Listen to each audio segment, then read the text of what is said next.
안녕하십니까. 이번 시간에는 고전적 근거, 명리학의 고전적 근거에 대해서 한번 살펴보도록 하겠습니다.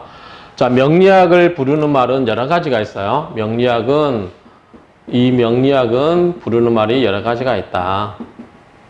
자, 명정론, 명을 정하는 론, 그 다음에 숙명론, 명운론, 운명론, 농명. 이 말이 나오면 여러분들이 처음 들어보죠? 농명. 그 다음에 추명론, 삼명. 추명론, 삼명. 이렇게 불리죠? 자, 삼명, 추명론. 이런 말들도 다 명리학이라고 불리는 말들이다라고 보시면 돼요. 근데 여기서 여러분들이 참고 삼아서 이제 두 가지 말을 꼭 보시면, 자, 삼명학. 요 산자는 계산할 산자죠? 계산할 상자인데 이 삼명학은 명을 계산한다. 그래서 상명학은 어디서 주로 나오는 거죠? 중국입니다. 중국. 그 다음에 추명학. 자, 추명학은 뭐예요? 명을 추론한다는 거죠. 그냥 미루어서 짐작하는 거예요. 미루어서 짐작하는 건데, 이거는 일본에서 쓰는 주로 용어라고 그래요. 그래서 중국에서는 삼명학이라고도 하고, 일본에서는 추명학이라고도 한다. 이렇게 보시면 되고요. 여기서 한 가지 이 추명학을 만드는 사람은 아부테산이라고 하는 점이에요. 아부테산인데, 아부테산에 관한 재밌는 이야기 좀 해드릴게요. 이 아부테산 전집이 23권인가? 저도 갖고 있는데, 이 전집이 있어요. 자, 이 사람이 23권짜리 동양학, 여기는 명리만 있는 게 아니라 여러 가지가 있어요. 명리 내용도 많이 들어가 있는데, 이 아부테산 전집에 있는데, 이 아부테산이 기자였대요. 그래서 이제 일제시대 때 이 중국과 한국을 왔다 갔다 하면서, 동양 철학, 특히 명리학, 술수학에 관련된 책을 전부 모았대요. 모아가지고, 일본으로 다 싣고 가는데, 그때 차로 한 차였대요. 자료가. 그래서 일본 가가지고 일본서 이제 이 자료를 전부 정리하는 거예요. 일본의 제일 좋은 점이 뭐죠? 정말 빨리 적응을 해요. 그래서 여러분들이 이제 여러분들이 이제 서양에 지금은 안 그렇습니다만 여러분들이 우리나라에서 이제 일본을 거쳐서 온 학문이 많아요. 그렇죠? 그래서 일본이 그만큼 연구자도 많고 빨리 번역을 해요. 근데 우리가 일본어하고 우리는 한국하고 말이 같잖아요. 그렇죠? 그래서 논문 번역할 때 일본 논문을 많이 참조를 했어요, 옛날에는. 그래서 예를 들어서 독일이라든가 미국 논문이 일본서 빨리 와서 일본서 번역이 돼 나오고 책도 번역이 돼서 많이 나옵니다. 그걸 가지고 우리나라에서 가지고 들어와서 그 일본 책을 참조를 해가면서 외국 책 번역하고 옛날 교수님들 다 그렇게 하신 분들 많았어요. 그러니까 그만큼 일본은 정리를 잘해요. 빨리 적응해서 빨리 정리를 잘해요.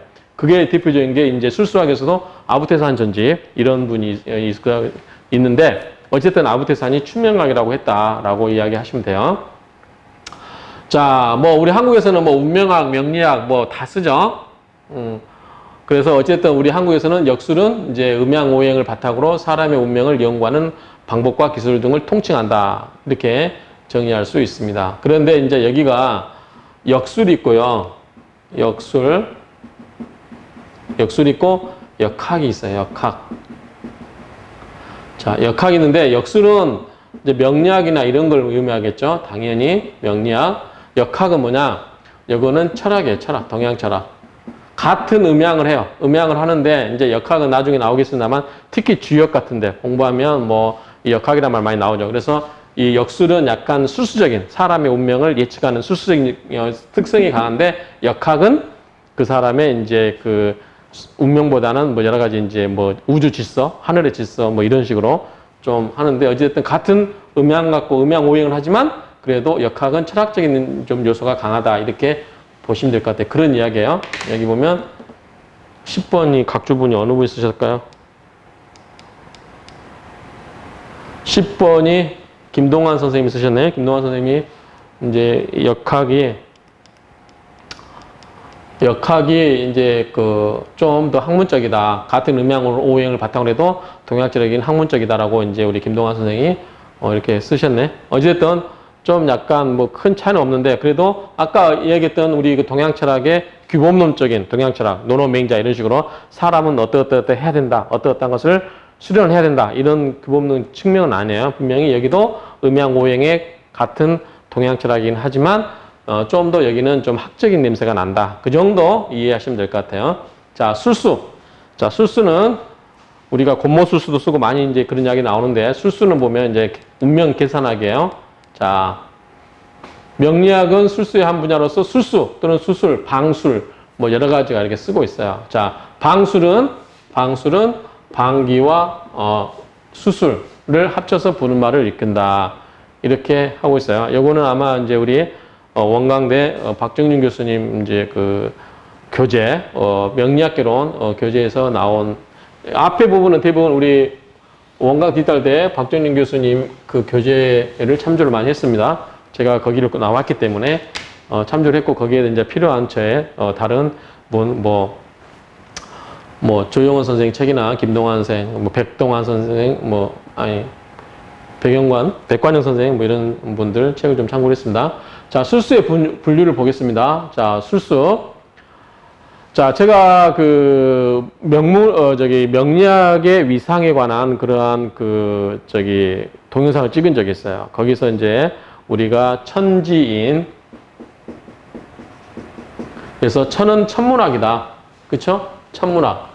오늘날의 천문학이고, 그 다음에 일종의 이제 성상, 별의 모습과 운기, 이제 요건 오운육기에 관한 이제 내용인데 좀 여러분들이 뭐 그냥 용어만 기억하십시오. 오운육기론 수업을 들으시면 그 하늘의 하늘의 기운의 흐름이에요. 그래서 보면 뭐 날씨가 뭐 유난히 덥다, 차갈 때가 온다 이런 거를 예측하는 학문이라고 보시면 돼요. 오운기론. 그 다음에 이제 관찰하고 기상각도 역시 천문학에 관한 거고요. 역포. 요거는 아마 여러분들 크게 몰라도 될 것 같아요. 여기 보면 행성의 운행도수, 별자리 측정 도구, 연보, 세보, 뭐 산술 이런 게 있는데 이제 별자리에 관한 그 운행에 관한 거라고 보시면 되고, 자, 천문은 우리가 흔히 아는 거고, 그 다음에 오행, 가묘, 제의, 종률, 둔갑, 유김, 오음 뭐 이런 것들이 있는데, 자, 유김도 나중에 다 나오니까 그냥 넘어가시고, 그 다음에 시기. 요거는 이제 점이에요, 점. 거북점이죠. 귀복은 거북이 등이 이제 옛날 갖고 온 문자 있을 때 갈라지면, 불을 태웠을 때, 거북이 등을 태웠을 때 갈라지는 모습에 따라서 뭐 무슨 재앙이 오겠다든지 국가에 뭐 어떤 걸 예측하겠다. 일종의 이제 점수이고 서점도 마찬가지고요. 잡점은 뭐 점성점, 구복점, 서점 여러 가지 있는데 보시고 형법. 자, 형법은 여러분들이 여기 형법은 우리가 이제 법에서 말하는 법에서 하는 건 이형이에요. 이게 아니고 모양형이에요. 자, 모양형이기 때문에 무슨 모양? 땅의 모양. 이렇게 생각하시면 돼요. 땅의 모양. 그래서 이거는 형법은 이걸로 보시면 돼요. 그래서 지형과 주택, 묘택. 묘택은 이제 여기도 양택이 있죠. 양택. 그 다음에 음택. 음택은 누가 살아요? 돌아가신 분. 그래서 음택은 묘지. 양택은 사는 사람들, 살아있는 사람들. 그래서 여기다가 풍수자만 붙이면 됩니다. 그래서 양택풍수는 사람이 살아있기 때문에 집에 관한 거죠. 음택풍수는 사람, 이제 죽어있는 묘소에 관한 거, 죽어있는 사람의 집. 그래서, 그렇게 보시면 되고, 형법은, 일단은 풍수에 관한 내용이다. 이렇게 보시면 될 것 같고요. 참고만 하시면 될 것 같아요. 자, 방기. 요건 약간 이제 기술적인 거예요. 기술적인 거. 기술. 여기는 수의 수, 술수.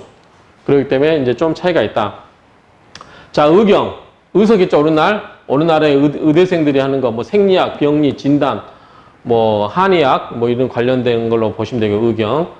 그 다음에 경방, 의학적 처방이래요, 약초. 그 다음에 방중, 방중술, 여러분들 아시죠? 이거 예컨대,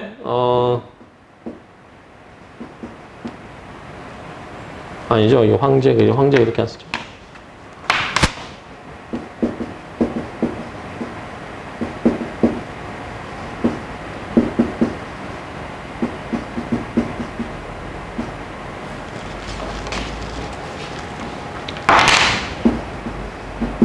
황제소녀경.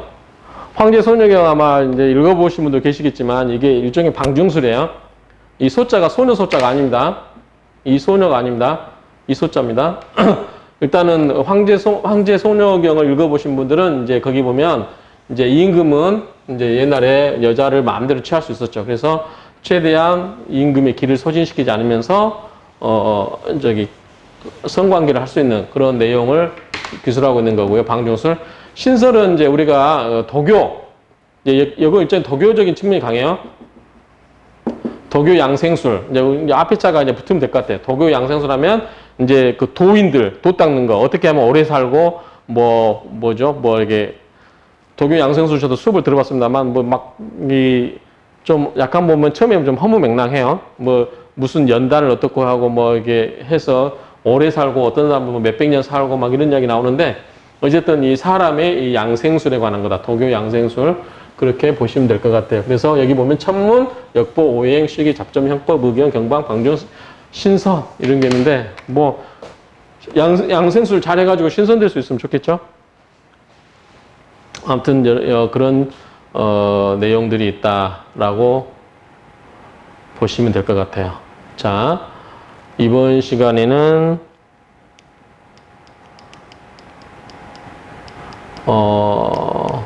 술수. 이 술수를 한번 이 명리학적 고전적 근거를 가지고 한번 정리를 해봤습니다. 그러면 여러분들이 이제 술수 여기서는 이 술수가 어떤 분야가 있는지 이 정도만 아시면 될 것 같아요. 이제 술수는 이제 계속 할 수도 있는데 여러분들이 제가 나중에 이제 공부가 깊어지거나 그러면 부분 잘라서 더 업데이트 심화학습으로 제가 그 제목을 하려고 해요. 그래서 가급적이면 여러분도 보시는 분들이 저는 너무 강의를 길게 한대요. 옛날에는 막 2시간도 했거든요. 혼자 막 흥분하고 강의하는데 듣는 사람은 지겨운 거죠. 그래서 될 수 있으면 10분을 넘기지 않고 짧게 그래야만 제가 또 부분 업데이트 할 때 파일을 쉽게 또 갈아서 새로 업데이트가 가능하기 때문에 짧게 끊어서 가도록 하겠습니다. 감사합니다.